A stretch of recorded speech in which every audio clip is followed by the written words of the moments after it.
So to wrap up what kind of became the unofficial audio week on my channel, I thought it would be fun to take a break from all the math and talk about some test tracks that you can play through your system just to see how good it sounds, and maybe even to help fine tune it. Audio engineers do this. There are certain songs that they use just to see if everything sounds the way they want it to sound, and they'll make their adjustments from there. Now, when you pick a test track, the first thing I want to just stress is have a good clean file. Don't play it off of YouTube or something. Download a good file, at least a 320 MP3, maybe a WAV, maybe a FLAC, or a store-bought CD is also a good idea. Most of the tracks I'm going to talk about are older songs.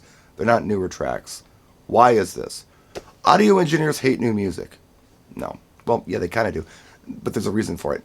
It's not because they don't like the songs. The way they're recorded these days, they use something called compression on audio tracks, and they try to make them as loud as possible. And when they do this, things like a whisper are as loud as a scream. You'll hear this in TV commercials. I hear it a lot. The girl is whispering something, and it's super loud, and I hate that. That drives me nuts. So what they want to do is play songs that have the whispers and the screams at more of a, I guess, natural sort of volume. When it comes to bass, audio engineers love Brass Monkey by the Beastie Boys. It's got such low bass frequencies in it, they feel like that if they can play that song cranked up nice and loud and the whole system doesn't fall apart, they got a good system on their hands and they've tuned it right. Daft Punk's Get Lucky.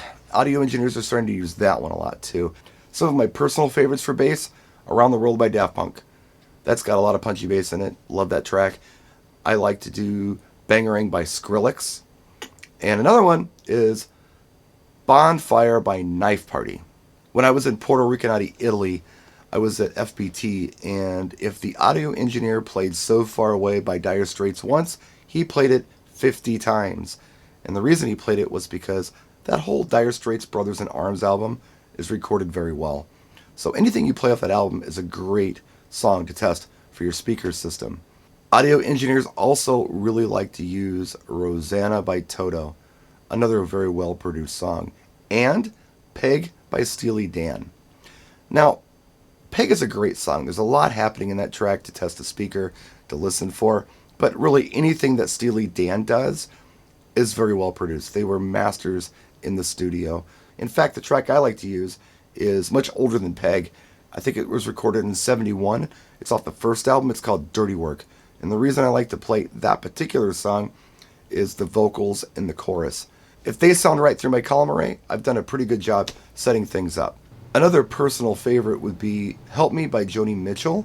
The reason I like to use that song as a test track is because I'm very familiar with it. I've known it most of my life. It came out in like 73 or 74. And there's a lot going on in that song. So if I listen to that song through a speaker system and hear something I've never heard before, a little nuance or something, to me that's a testament of what a great system I'm listening to. So that's it. Just some suggestions for you on test tracks. I'm sure you have your own favorites. Let us know what they are in the comment section. I've heard everything from Mariah Carey to Radiohead. What do you got? Let us know. Thanks for watching. We'll see you next time. Practice and enjoy.